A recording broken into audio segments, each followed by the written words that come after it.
안녕하세요. 뉴스반장입니다. 아침 꼭두 새벽부터 시작된 직무가 정지된 대통령 비서실장의 선동용 대국민 호소, 정말 개 어이가 없는데요. 과연 이게 통할까요? 14일 정진석 대통령 비서실장이 내란 수계 윤석열이 남미 마약 깽단이냐며 제3의 장소 조사나 방문 조사도 가능하다고 주장하자 야권에선 곧바로 깽단을 자처한 게 누구냐, 일고의 가치도 없는 헛소리라는 비판이 쏟아졌습니다. 오늘로 12.3 내란 사태 발발 43일째입니다.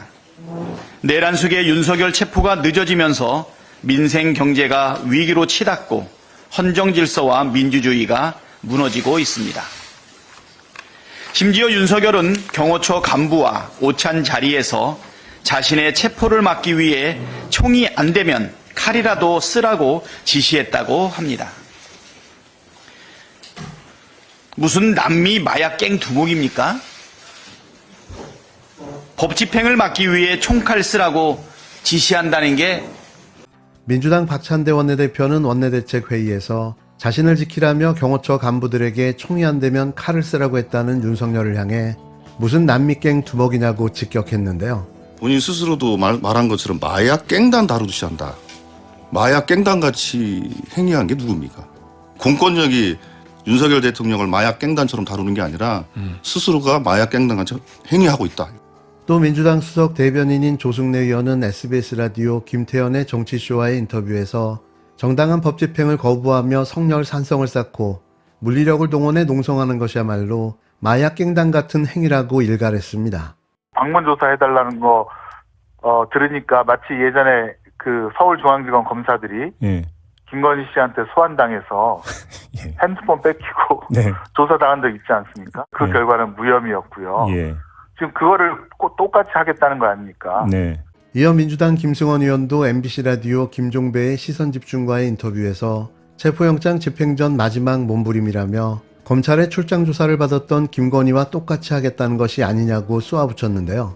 조국혁신당도 곧바로 논평을 내고 일고의 가치도 없는 헛소리라며 계엄군을 투입해 시민들에게 촛불을 겨눴던 자들이 이제 와서 시민의 권리를 주장한다고 일갈했습니다. 조국혁신당은 이번에도 공수처 검사들이 휴대전화를 압수당한 채 내란 수계에 관저로 가서 불러주는 대로 받아 적어야겠냐며 시간을 끌 만큼 끌었으니 제발로 걸어나와 조사를 받으라고 촉구했는데요. 한편 정 실장은 이 같은 입장문에 윤석열의 변호인 측은 상의가 되거나 검토된 바가 없다며 정 실장 측 주장과 달리 공수처 조사 자체를 받지 않겠다는 기존 입장을 고수했습니다. 공수처도 정 실장 제안에 대해 별도로 검토하는 상황이 아니라며 이와 관련해 의견서 등 접수된 서류가 없고 현재 체포영장 집행 준비를 계속하고 있는 상황이라고 설명한 걸로 전해졌는데요. 재판에 앞서서 두 가지 고지를 하겠습니다. 어제 재판관 한 분에 대한 기피 신청이 들어왔고 오늘 그분을 제외한 7분의 일치된 의견으로 기피 신청을 기각했으며 그 결정문을 오전 중에 송달했습니다. 두 번째, 변론기일 일괄 지정은 헌법재판소법 30조 3항, 헌법재판소 심판규칙 21조 1항에 근거한 것이며 형사소송규칙을 적용한 바가 없습니다. 왜냐하면 여기는 헌법재판소이지 형사법정이 아니기 때문입니다. 2024 헌나 8호 대통령 탄핵 사건에 관한 변론을 진행하겠습니다. 이런 가운데 믿을 수 없는 일이 또 벌어졌는데요. 이쯤 되면 진짜 단체로 다 정신줄을 놓은 듯 보입니다. 윤석열 변호인인 윤곽근 변호사가 어제 저녁 경호처 직원들을 소집한 자리에서 윤석열 체포영장을 집행하는 경찰을 체포할 수 있다고 한 것으로 확인됐는데요. 이제는 윤석열도 아니고 그 변호사까지 나서 경호처 직원들을 선동해 불법을 저지르라고 강요하고 있는 겁니다. 경호관이 특별사법 경찰관 자격이 있다며 정당한 영장 집행을 하는 경찰을 오히려 체포할 것을 독려한 건데요. 진심으로 묻고 싶습니다. 단체로 어디 가서 합숙 훈련이라도 하는 거냐고 말이죠. 어제 저녁 8시 반 경호처 강경파 이광호 본부장이 경호처 관저 근무인원 거의 저던을 소집했는데요. 이 자리에서 윤석열 변호인인 윤곽근 변호사가 경호관들을 상대로 대통령 체포영장 집행 대응 방안을 설명했습니다. 윤 변호사는 이 자리에서 경호처 경호관들이 경찰을 체포할 수 있다는 황당한 주장을 폈는데요. 윤 변호사는 국가보안 시설이기 때문에 들어오지 못하게 할 것이라며 집단적으로는 철책 때문에 못 올 테지만 그래도 만약 개별적으로 들어오게 되면 체포가 가능하다고 말했습니다. 윤 변호사는 여기 계신 여러분들은 전원특별사법경찰관의 자격이 있기 때문에 그 자리에서 체포해도 된다고 말했다는 건데요. 그게 사실일까요? 법원에서 정당하게 발부된 체포영장을 아무런 권한도 없는 자들이 내란 숙의 윤석열 체포를 가로막고 은닉하고 보호하고 있는 건데요. 이는 100% 불법입니다. 검사 출신 윤 변호사는 법원이 적법하게 발부한 영장을 계속 불법이라고 주장하면서 정당한 영장 집행을 하는 경찰을 범죄인 취급해 경호관이 체포할 수 있다는 논리를 편 건데요. 설마 경호관들이 속지는 않았겠죠. 윤 변호사는 또 윤석열의 운명이 나라의 운명이라며 비상계엄이 왜 선포됐는지를 공감하고 있고 윤석열이 잘하는 것이라고 확신을 가지고 있다고 말하면서 내란 숙의 윤석열의 계엄 선포를 옹호했습니다. 이제는 옳고 그름마저 판단할 수 없을 지경까지 이르른 내란 숙의 옹호 세력들. 잘못 선택한 대통령 하나 때문에 나라가 아주 풍비박살이 나고야 말았는데요. 앞으로 이 사단을 수습하는데 얼마나 걸릴까요? 답답하기만 합니다. 지금 윤석열이 대통령 된 이후 특히 2023년 말부터 2024년까지 오로지 한 일은 계엄 모의, 해외 순방, 골프장에서 계엄 모의, 관저에서의 만찬 계엄 모의로 점철되어 있습니다. 2023년 12월 윤석열, 김영현, 신원식, 조태용, 이 자리에 계신 김명수 의장님, 여인영에게 비상대권 언급했다. 2024년 3월부터 4월까지 다시 삼청동 안가에서 신원식, 조태용, 여인영, 김영현에게 비상대권을 언급했으며 이때 이미 일본 신문에서 보도된 바와 같이 외교 참모들에게 술자리에서 자주 계엄 언급을 했죠. 그렇게 해서 5월, 6월, 7월, 8월 계속됩니다. 그 다음 화면 보십시오. 9월, 10월, 11월, 12월 윤석열은 국회를 해산하고 짓밟고 비상입법 대책기구를 설치해서 국회의원들을 비온 벙커로 보내고 필요시 U3 벙커로 가두고 선관위의 조작된 진술서를 받아서 더 이상 대한민국을 선거 없는 나라로 만들고 대법관 그리고 현직 판사까지 구속, 체포해서 사법부를 마비시켰어. 입법, 사법, 선관위 전체를 뒤집어엎고 영구 집권을 꾀했습니다. 자, 다음 화면 한번 봐주십시오. 계엄 모의를 위해서 2024년 2월 23일 이진우 소방사령관, 곽종근 특전사령관, 방첩사 방문하셨죠? 24년 3월 20일 이상민 장관 방첩사 방문했습니다. 더욱이 3월 22일 그러니까 여인영 방첩사령관, 신원식, 김영현 등과 만찬한 직전에 윤석열은 31년 만에 처음으로 방첩사를 방문했습니다.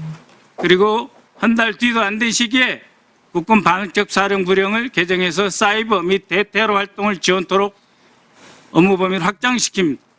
6월 10일 문상호 정보사령관 또 방첩사 방문합니다. 방첩사령부가 쿠데타와 반란의 본거지 아지트가 된 것이죠. 박한수 육군참모총장 6월 13일 방문하셨죠. 강호필 합참차장 7월 12일 방문하셨죠. 그리고 김용현이 국방부 장관으로 됩니다.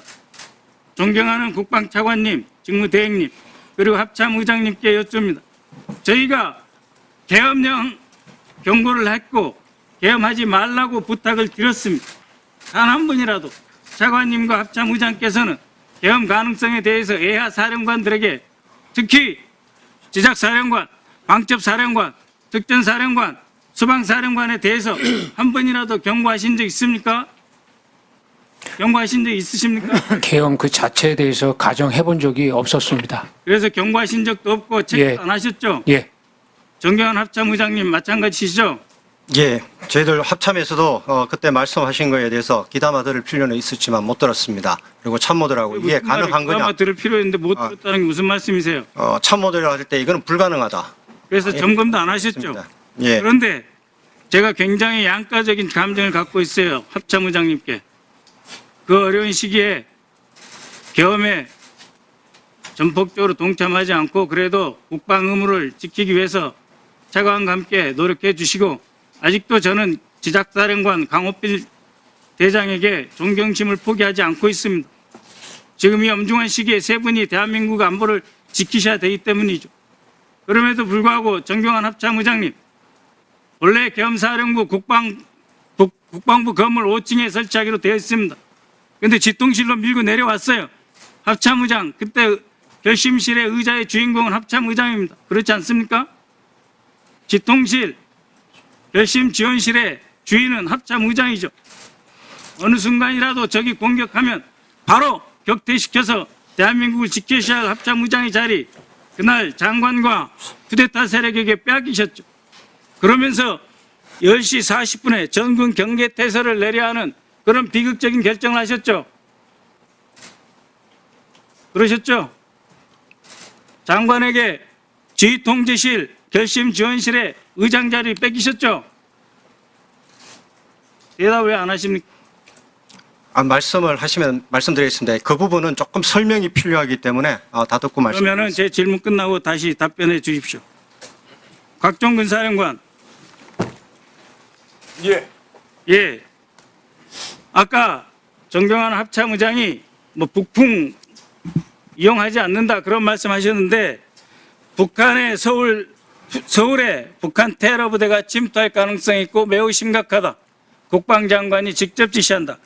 이런 말씀을 애야 부대에 하신 적 있죠? 그리고 여인영 방첩사령관은 11월부터 북한 오물풍선이 심각하다. 통신 대기하라. 계속해서 지시를 했습니다. 그러나 실제 북한에서 오물풍선 내려온 건 11월 18일, 28일 두 번뿐이었습니다. 이진우 사령관, 11월 9일 국방장관 등 윤석열과 함께 2층 공간에서 국방장관 공간에서 남침이 우려된다. 라고 해서 다 쿠데타 계획한 거예요. 그런데 어제 있은 국회 정보위에서 조태영 국정원장은 일체 대남 도발 흔적 없었다 이렇게 말씀하셨어요. 정경환 합참의장님, 이번 쿠데타의 핵심 세력이었던 방첩사령관, 특전사령관, 수방사령관이 모두 북한의 위협과 도발 가능성을 거론하고 있는 것이 바로 이 공소장이 다 나와 있어요. 합참의장은 그때 대남 도발 기미 없다고 보셨잖아요. 장관 직무대행도 없다고 보셨잖아요. 그래서 저희가 문제 제기하는 것입니다. 합참의장, 그럼에도 불구하고 민주당이 무슨 괴담입니까? 이렇게 해서 부대를 동원해서 내란을 일으킨 거 아닙니까? 그렇게 해서 선관위까지 사법부까지 입법부까지 다 짓밟고 영구 집권하려고 하는데 우리 군이 이용당했어요. 그것에 대해서 정의로운 분노감도 없습니까? 합참의장이? 권력권자로서 우리 군이 이렇게 악용돼도 되는 겁니까? 한 말씀 해보십시오. 예. 진심으로 안타깝고 이 자리에 군복 입은 장군님들이 계시면 안 되는 여기 국회 국방위원회 자리지 않습니까? 국방위원회도 몇 번 말씀드렸지 않습니까? 그럼에도 불구하고 의장께서 이 자리에 앉아서 이 공소장의 버젓이 북한을 위협을 이용해서 어물풍선 11월 달에 18, 28 딱 두고 나는데 그럼까지 다 이용해서 비상대응을 준비하고 있는데 의장은 하나도 몰랐다고 그래요. 그래놓고 그것을 지적하는 야당에 대해서 국민들에게 제대로 된 사과 한마디 안 하고 뒤에 계신 장군님들께 의장으로서 단 한 번 미안한 생각 가지셨어요?